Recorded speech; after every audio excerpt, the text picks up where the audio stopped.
नमस्कार, किसान समाचार में आपका स्वागत है। मैं हूं साइमा खान। सबसे पहले नजर हेडलाइंस पर। राष्ट्रीय ऊर्जा संरक्षण दिवस 2023 कार्यक्रम का किया गया आयोजन। कार्यक्रम में राष्ट्रपति द्रौपदी मुर्मू हुई शामिल। राष्ट्रपति ने ऊर्जा संरक्षण पर राष्ट्रीय चित्रकला प्रतियोगिता के विजेताओं को किया सम्मानित। कहा कि पर्यावरण को लेकर भारत पूरी तरह प्रतिबद्ध।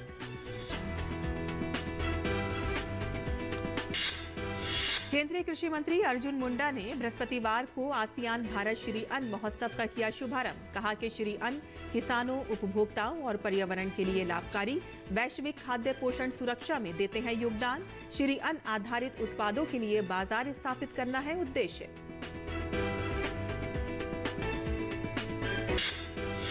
केंद्रीय जल शक्ति मंत्री गजेंद्र सिंह शेखावत ने नदियों को जोड़ने के लिए विशेष समिति की 21वीं बैठक।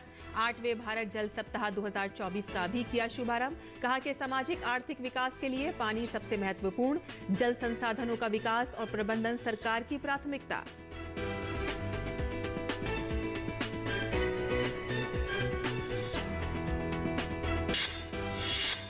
जम्मू कश्मीर विज्ञान प्रौद्योगिकी और नवाचार परिषद केंद्र शासित प्रदेश में अनुसंधान और नवाचार को प्रोत्साहन देने के लिए 2 करोड़ रुपए का देगा अनुदान। शेर कश्मीर कृषि विज्ञान और प्रौद्योगिकी विश्वविद्यालय श्रीनगर को दी जाएगी राशि। अनुसंधान की लगभग 72 परियोजनाओं को मदद देना है उद्देश्य। और अब समाचार विस्तार से। नई दिल्ली के विज्ञान भवन में बृहस्पतिवार को राष्ट्रीय ऊर्जा संरक्षण दिवस 2023 कार्यक्रम का आयोजन किया गया। इस कार्यक्रम में राष्ट्रपति द्रौपदी मुर्मू भी शामिल हुई। राष्ट्रपति ने ऊर्जा संरक्षण पर राष्ट्रीय चित्रकला प्रतियोगिता के विजेताओं को सम्मानित किया। ऊर्जा मंत्रालय से जुड़ा ऊर्जा दक्षता ब्यूरो द्वारा आयोजित, जिसमें केंद्रीय ऊर्जा मंत्री आर.के. सिंह भी शामिल हुए। कार्यक्रम को संबोधित करते हुए राष्ट्रपति द्रौपदी मुर्मू ने कहा कि पर्यावरण को लेकर भारत पूरी तरह प्रतिबद्ध है और यही वजह है कि climate change performance index ranking में 10 सालों में भारत 30 से 7वीं रैंकिंग में पहुंच गया है। दुबई में हुए COP28 सम्मेलन में भारत के प्रधानमंत्री श्री नरेंद्र मोदी जी ने लीड IT 2.0 का शुभारंभ किया है, जिसके तहत inclusive and just industry transition पर जोर दिया जाएगा। ये पर्यावरण को लेकर भारत की प्रतिबद्धता का परिणाम हुई है कि क्लाइमेट चेंज परफॉर्मेंस इंडेक्स की रैंकिंग में हमारे देश 10 वर्षों की अवधि में 30 से 7th स्थान पर पहुंच गया है। और केंद्रीय ऊर्जा मंत्री आर.के. सिंह ने कहा कि भारत ऊर्जा संरक्षण और पर्यावरण को लेकर बेहद गंभीरता और जिम्मेदारी से काम कर रहा है और जिसके चलते COP21 में उत्सर्जन क्षमता को 33% से कम करने का लक्ष्य हमने 11 साल पहले हासिल कर लिया है। हम लोगों ने यह प्लज किया था COP21 में कि 2030 तक हम अपनी एमिशंस इंटेंसिटी को 33% से कम करेंगे। हमने इस लक्ष्य को 2019 में अचीव कर लिया, 11 साल पहले। We achieve this target in 2019, 11 years ahead of our target. And a major credit for that should go to the organization which has organized this, the Bureau of Energy Efficiency. और आपको बता दें कि दक्षिण पूर्व एशियाई देशों के बीच व्यापक रणनीतिक साझेदारी व आपसी सहयोग को बढ़ावा देने के साथ सदस्य देशों के बीच आपको बता दें कि भारतीय पोषक अनाजों को प्रचारित व प्रसारित करने के उद्देश्य से नई दिल्ली में आसियान इंडिया श्री अन्न महोत्सव का आयोजन किया जा रहा है। भारत सरकार की एक्ट ईस्ट पॉलिसी के मद्देनजर आयोजित इस 2 दिवसीय महोत्सव में आसियान देशों के प्रतिनिधि व विशेषज्ञ भाग ले रहे हैं। देखते हैं ओपी यादव की यह खास रिपोर्ट। भारत के पारंपरिक पोषक अनाजों के जरिए दक्षिण पूर्व एशियाई देशों यानी आसियान के बीच सामरिक संबंधों को मजबूती प्रदान कराने के साथ टिकाऊ मिलेट्स प्रथाओं को बढ़ावा देने के क्रम में केंद्रीय कृषि एवं किसान कल्याण मंत्रालय के सहयोग से आसियान इंडिया श्री अन्न महोत्सव 2023 का नई दिल्ली में आयोजन चल रहा है। महोत्सव का उद्घाटन करने आए केंद्रीय कृषि एवं किसान कल्याण मंत्री अर्जुन मुंडा ने कहा कि आसियान देशों के बीच भारतीय श्री अन्न वैश्विक खाद्य सुरक्षा और पोषण जरूरतों को पूरा करने का एक बेहतरीन विकल्प है। श्री अन्न प्राचीन अनाज है। ये छोटे होते हैं लेकिन शरीर को बहुत अधिक पौष्टिक एवं मजबूती प्रदान करते हैं। खेती, जलवायु परिवर्तन और हमारे भोजन तथा पोषण को सुरक्षित करने के लिए हमारे दृष्टिकोण में क्रांति लाने की शक्ति श्री अन्न परिपूर्ण है। महोत्सव में मौजूद केंद्रीय कृषि एवं किसान कल्याण मंत्रालय की संयुक्त सचिव सुभा ठाकुर ने कहा कि इस सम्मेलन के जरिए आसियान देशों के बीच मिलेट्स मार्केट को बढ़ावा मिलेगा। जितने भी प्रतिनिधि आए हैं आपके, जो आसियान नेशन से, कंबोडिया से, वियतनाम से, थाईलैंड से, म्यांमार से और इन देशों से जो आए हैं, वहाँ भी मिलेट्स थोड़े प्रोडक्शन होती है, तो वो लोग देखना चाहेंगे कि इसको कैसे हम आगे बढ़ा सके और हिंदुस्तान से कैसे इसका कोलैबोरेशन हो सके। सम्मेलन में भाग लेने आए आसियान देशों के प्रतिनिधियों ने कहा कि श्री अन्न महोत्सव के आयोजन से सदस्य देशों के बीच व्यापारिक संबंधों को मजबूती मिलेगी। We are very glad that we are participate in this ASEAN India Millet Festival. It's a very good chance for the ASEAN people to come to join this such a good opportunity to have a cooperation with the Indian and people in ASEAN. ASEAN देशों के बीच आयोजित श्री अन्न महोत्सव को millets के बारे में जागरूकता के लिहाज से भी विशेषज्ञों ने काफी अहम बताया। मिलेट का बढ़ने से, इसका कंजम्पशन बढ़ने से सब जगह पे ना फार्मर्स का बढ़ाई अच्छा होगा और ये जो है बच्चों के लिए अच्छा होगा। एक नया कल्चर डेवलप करेगा कि अच्छा खाना खाएं और स्वादिष्ट और अच्छी और सुपर फूड खाना खाएं। सो न केवल चाटने के लिए पर हमारा तंदुरुस्त रहने के लिए, न्यूट्रिशन रहने के खाना हो, ऐसे एक मिलेट का बहुत ज़रूरी है। इस तरह के आयोजनों से लोगों को सबसे पहली बात अवेयरनेस आती है और उनको पता चलता है कि इसका कितना वास्ट इफ़ेक्ट है, क्योंकि मिलेट्स की जो एक अभी एक बहुत छोटे रूप में लोगों को नॉलेज है। तो मैंने भी जैसे अभी बहुत सारे देशों के जो डेलीगेट्स आए हैं उनसे बात की तो उनको बड़ा आश्चर्य हुआ कि ये कितना हेल्पफुल हो सकता है। आसियान इंडिया श्री अन्न महोत्सव में केंद्रीय कृषि एवं किसान कल्याण राज्य मंत्री कैलाश चौधरी और राज्य मंत्री शोभा करांदलाजे के अलावा लघु कृषि व्यापार संघ की प्रबंध निदेशक व कृषि एवं किसान कल्याण मंत्रालय में अपर सचिव डॉक्टर मनिंदर कौर द्विवेदी भी मौजूद रही। गौरतलब है कि प्रधानमंत्री नरेंद्र मोदी भारत आसियान संबंधों को मजबूती प्रदान कराने के लिए कनेक्टिविटी, व्यापार और आर्थिक सहभागिता को प्रगाढ़ बनाने जैसे मुद्दों को प्राथमिकता दे रहे हैं। इसी परिप्रेक्ष्य में आसियान इंडिया श्री अन्न महोत्सव का आयोजन किया गया है, जिसका उद्देश्य सदस्य देशों के बीच जागरूकता बढ़ाना और मिलेट्स व मिलेट्स पर आधारित उत्पादों के लिए एक सदाबहार बाजार तैयार करना है। भारत आसियान देशों के बीच बीते 25 साल से डिप्लोमेटिक डायलॉग रिलेशन है, तो वहीं बीते 15 साल से समिट संबंध भी है। लेकिन इन संबंधों को मजबूती प्रदान कराने में बीते 5 साल से स्ट्रेटेजिक संबंध बहुत ही भूमिका निभा रहे हैं। निश्चित तौर पर इस तरह के संबंधों के बीच भारत आसियान श्री अन्न महोत्सव के आयोजन से न केवल सदस्य देशों के बीच सामरिक संबंध बढ़ेंगे, वहीं दूसरी ओर श्री अन्न से जुड़े रोजगार, व्यापार और कारोबार के अवसर भी बढ़ेंगे। मेरे सहयोगी कैमरामैन प्रमोद कुमार और राणा के साथ मैं OP Yadav, DD news, Delhi. और केंद्रीय जल शक्ति मंत्री गजेंद्र सिंह शेखावत ने बृहस्पतिवार को नई दिल्ली में डॉक्टर अंबेडकर इंटरनेशनल सेंटर में NWDA सोसाइटी की 37वीं वार्षिक आम बैठक और नदियों को जोड़ने की विशेष समिति की 21वीं बैठक की अध्यक्षता की। केंद्रीय मंत्री ने अंतर्राष्ट्रीय स्तर के भव्य आयोजन 8वें भारत जल सप्ताह 2024 का भी शुभारंभ किया और इसकी वेबसाइट की शुरुआत की। 8वां भारत जल सप्ताह 17 से 21 सितंबर 2024 तक नई दिल्ली में समावेशी जल विकास और प्रबंधन के लिए साझेदारी और सहयोग विषय पर आयोजित किया जाएगा। केंद्रीय जल शक्ति मंत्री ने कहा कि देश में सामाजिक आर्थिक विकास के लिए पानी सबसे महत्वपूर्ण संचालकों में से एक है। जल संसाधनों का विकास और प्रबंधन भारत सरकार की प्रमुख प्राथमिकताओं में से एक रहा है।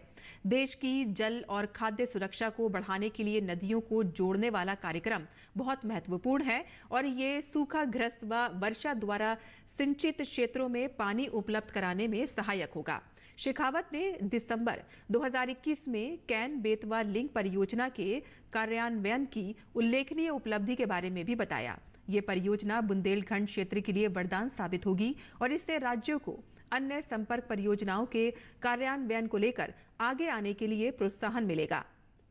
उन्होंने इस बात पर संतोष जताया कि संशोधित पारबर्ती काली सिंध चंबल लिंक परियोजना के कार्यान्वयन के लिए राजस्थान और मध्य प्रदेश लगभग सहमत हो गए हैं।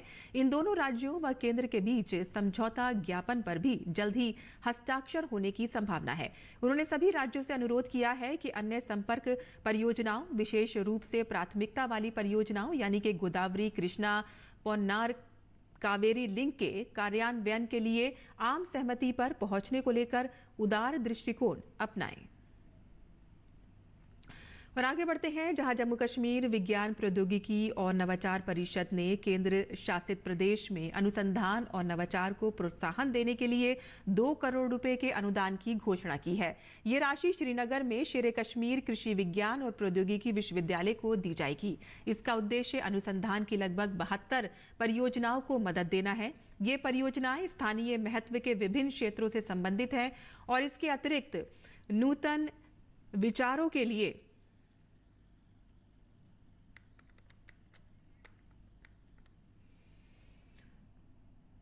प्रोटोटाइप विकसित करने तथा पेटेंट और स्टार्टअप के लिए बुनियादी कार्य करने के उद्देश्य से 17 नव प्रवर्तकों को भी राशि आवंटित की गई है। और आगे बढ़ते हैं, जहां केंद्रीय श्रम एवं रोजगार राज्य मंत्री रामेश्वर तेली ने बृहस्पतिवार को राज्यसभा में एक लिखित उत्तर में बताया कि श्रम एवं रोजगार मंत्रालय ने असंगठित क्षेत्र के श्रमिकों का राष्ट्रीय डेटाबेस तैयार करने के उद्देश्य से 26 अगस्त 2021 को ई श्रम पोर्टल का शुभारंभ किया था। राष्ट्रीय डेटाबेस को ई श्रम पोर्टल पर प्रवासी कामगारों सहित असंगठित क्षेत्र के श्रमिकों के पंजीकरण के लिए राज्यों, केंद्र शासित प्रदेशों को उपलब्ध कराया गया है। ये प्रावधान असंगठित कर्मचारियों को स्व घोषणा के आधार पर स्वयं को इस पोर्टल पर पंजीकृत करने की भी अनुमति देता है। ई श्रम पोर्टल का मुख्य उद्देश्य आधार से जुड़े हुए सभी असंगठित श्रमिकों का एक राष्ट्रीय डेटाबेस बनाना है और इसका लक्ष्य ऐसे श्रमिकों को सामाजिक सुरक्षा एवं कल्याणकारी योजनाओं के वितरण की सुविधा प्रदान करना भी है। इस पोर्टल पर दिनांक 7/12/2023 तक असंगठित क्षेत्र के 29.21 करोड़ से अधिक श्रमिक पंजीकृत हो चुके हैं। और विकसित भारत संकल्प यात्रा के दौरान देखने को मिला है कि बड़े पैमाने पर महिला लाभार्थी सामने आ रही हैं और सरकार की कोशिश है कि स्वयं सहायता समूहों के माध्यम से महिलाओं को आत्मनिर्भर बनाया जाए और इसके लिए पीएम मोदी ने एक खास पहल ड्रोन दीदी योजना शुरू की है। किसानों के फायदे के लिए सरकार की ओर से कई योजनाएं चलाई जा रही हैं। साथ ही कृषि क्षेत्र में महिलाओं की भागीदारी बढ़े, इसके लिए भी सरकार काम कर रही है। विकसित भारत संकल्प यात्रा के दौरान प्रधानमंत्री ने महिला किसान ड्रोन केंद्र का शुभारंभ किया। ड्रोन दीदी योजना के तहत अगले 3 साल में 15,000 महिला स्वयं सहायता समूहों को ड्रोन उपकरण दिए जाएंगे। स्वयं सहायता समूहों की जो बहनें हैं, उनको ट्रेनिंग दी जाएगी। गांव में जैसे ट्रैक्टर से खेती का काम होता है, वैसे दवाई छिड़कने का काम, फर्टिलाइजर छिड़कने का काम, फसल को देखने का काम, पानी पहुंचा है कि नहीं पहुंचा है वो देखने का काम, अब ये सारे काम ड्रोन कर सकता है। गांव में रहने वाली हमारी बहनों और बेटियों को ड्रोन उड़ाने की ट्रेनिंग भी दी जाएगी। इस ट्रेनिंग के बाद बहनों और बेटियों को ये नमो ड्रोन दीदी की पहचान मिलेगी, जिसको सामान्य भाषा में लोग नमो दीदी कहते हैं। अच्छी बात यह है कि नमो दीदी देश की कृषि व्यवस्था को आधुनिक टेक्नोलॉजी से तो जोड़ेंगी ही, उन्हें कमाई का अतिरिक्त साधन भी मिलेगा और उसके कारण खेती में बहुत बड़ा बदलाव आएगा। हमारी खेती वैज्ञानिक, आधुनिक और टेक्नोलॉजी वाली होगी। केंद्रीय मंत्री अनुराग ठाकुर ने कहा है कि ये योजना पीएम मोदी की लखपति दीदी पहल के हिस्से के रूप में अहम है, जो ड्रोन सेवा क्षेत्र में अहम भूमिका निभाएगी। देश में लगभग 10 करोड़ महिलाएं हैं जो स्वयं सहायता समूह का हिस्सा है। नमो दीदी ड्रोन उड़ाएगी तो अपने आप में 15,000 रुपये महीना भी पाएगी, परिवार का पालन पोषण भी बेहतर हो पाएगा। लेकिन सबसे बड़ी बात है, जहां एक और सत्ता में हिस्सा 33% आरक्षण महिलाओं को मोदी जी ने दे दिया, दूसरी ओर उनको लखपति बनाने के लिए मोदी जी लगातार एक के बाद दूसरा कोई कार्यक्रम चला रहे हैं। तो अब ड्रोन के माध्यम से खेती बाड़ी में, किसानी में भी महिलाएं आगे आएँ और उनके आय के साधन बढ़े, उसको लेकर चल रहे हैं। इन ड्रोन दीदी के जरिए महिलाओं का सशक्तिकरण होगा, वह आत्मनिर्भर बनेंगी, रोजगार सृजन से उनकी आजीविका बेहतर होगी। इसके साथ ही खेती में ड्रोन का इस्तेमाल बढ़ने से खेती भी उन्नत होगी। स्वयं सहायता समूहों से जुड़ी बहनों की क्षमता बढ़ाने और आजीविका बेहतर करने के लिए ड्रोन दीदी कार्यक्रम की कल्पना बेहद शानदार है। रमा त्यागी के साथ ब्यूरो रिपोर्ट, डीडी न्यूज। और विकसित भारत संकल्प यात्रा के दौरान हिमाचल प्रदेश के नूनी में ड्रोन दीदी योजना के बारे में स्वयं सहायता समूह से जुड़ी महिलाओं को ट्रेनिंग दी गई। इस योजना को लेकर महिलाएं बेहद उत्साहित हैं। वहां मौजूद हमारी संवाददाता रमा त्यागी ने स्थानीय महिलाओं से बात की। विकसित भारत संकल्प यात्रा का देश के कोने कोने में स्वागत हो रहा है। वैसे तो इसे लेकर खुशी का माहौल हर जगह है, लेकिन इसका खासा आकर्षण होता है ये ड्रोन भी जो हर यात्रा में ले जाया जा रहा है। खासकर केंद्र द्वारा ड्रोन दीदी की घोषणा के बाद इसका आकर्षण और ज़्यादा बढ़ गया है। इस वक्त हम टोनी ग्राम पंचायत में हैं। आप बताइए, ड्रोन को लेकर महिलाओं में कितना उत्साह है?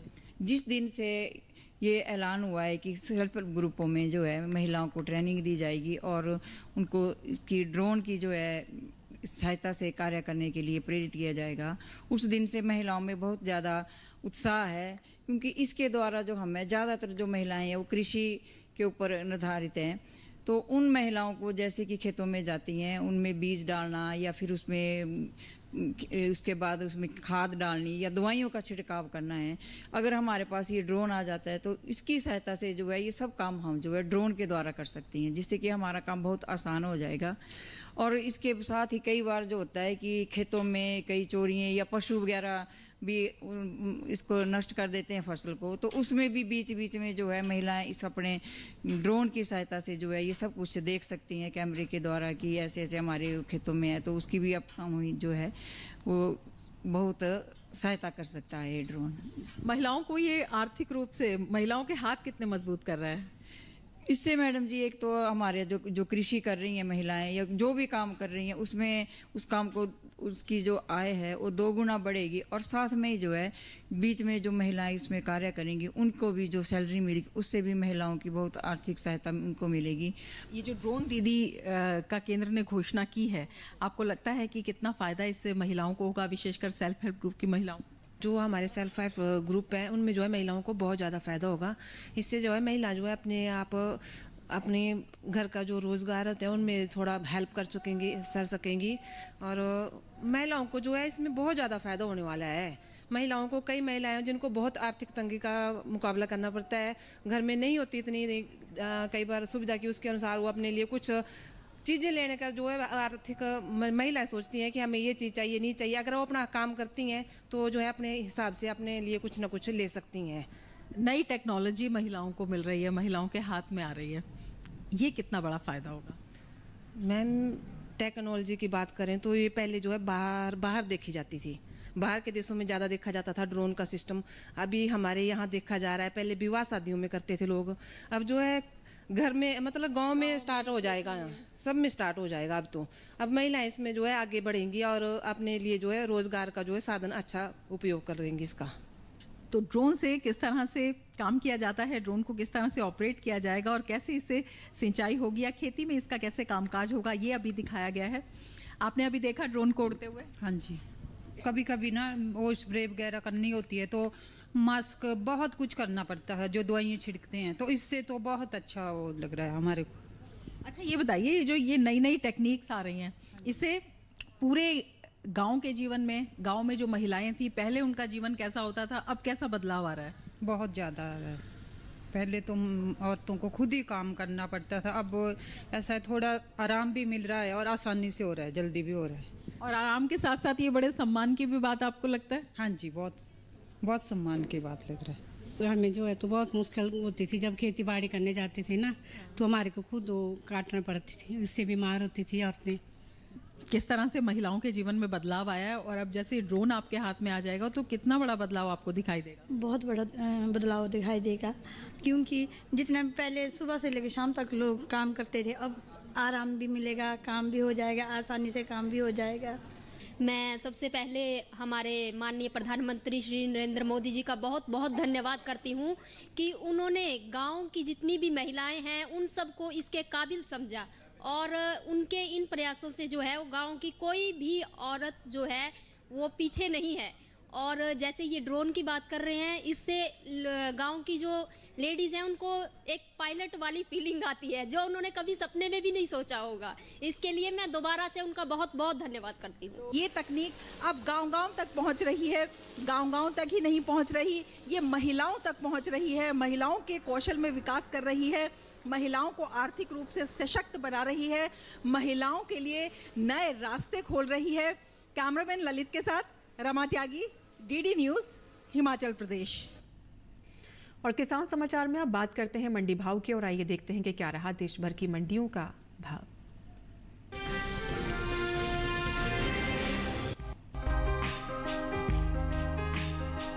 ज्यादातर कृषि उपज मंडियों में सरसों के पैदावार में सुस्ती का रुख रहा, जबकि कुछ मंडियों में इस दौरान सरसों के भाव में कोई बदलाव देखने को नहीं मिला। एग मार्केट के मुताबिक राजस्थान की जोधपुर मंडी में कमजोरी के साथ कारोबार हुआ। यहां 13 दिसंबर को सरसों 4,800 रुपए क्विंटल पर बिकी थी, जो 14 दिसंबर को 170 रुपए गिरकर भाव 4,630 रुपए क्विंटल रह गया। गुजरात की राजकोट मंडी में भी नरमी के साथ सौदे हुए। यहां 13 दिसंबर को सरसों का भाव 5,100 रुपए था। 14 दिसंबर को इसमें 50 रुपए की कमजोरी आई और भाव 5,050 रुपए क्विंटल रह गया। उत्तर प्रदेश की लखीमपुर मंडी में 10 रुपए की मामूली सुस्ती देखी गई। यहां 13 दिसंबर को सरसों का भाव 5,460 रुपए था, जो 14 दिसंबर को 5,450 रुपए क्विंटल रह गया। उत्तर प्रदेश की लखनऊ मंडी में बीते 2 दिन यानी 13 और 14 दिसंबर को सरसों का भाव 5,500 रुपए क्विंटल पर बना रहा।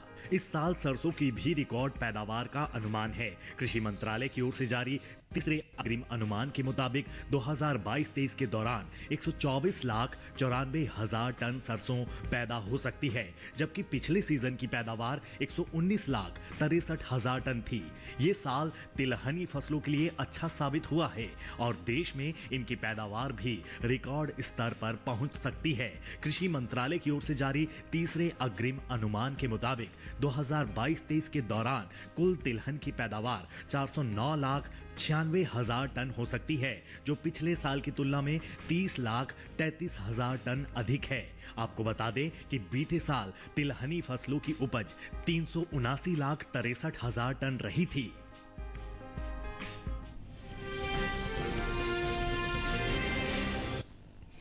और मंडी खबर के बाद आइए अब नजर डाल लेते हैं कुछ और खबरों पर। खास खबर में और किसान समाचार में अब बात करते हैं मौसमी खेती की। किसान इस मौसम में कैसे रखें अपनी खेती का ख्याल, आइए देखते हैं।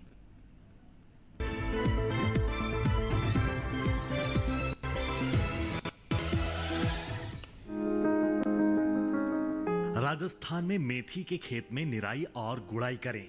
मेथी के खेत से खरपतवार निकालें।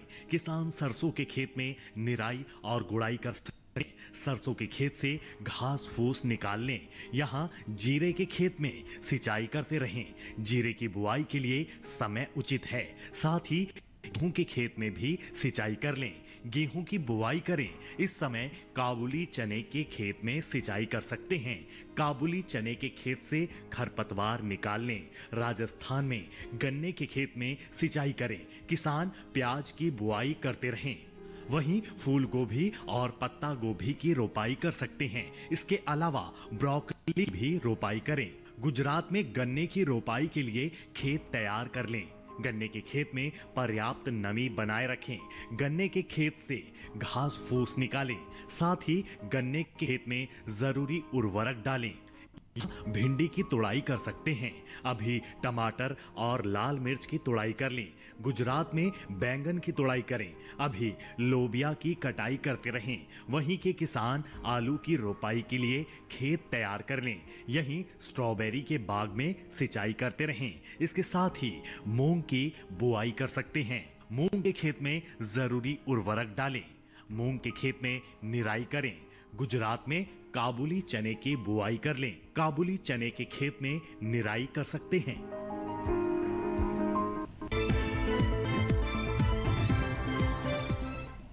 और खेती किसानी से जुड़ी खबरों के बाद आइए अब नजर डालते हैं कुछ और खबरों पर।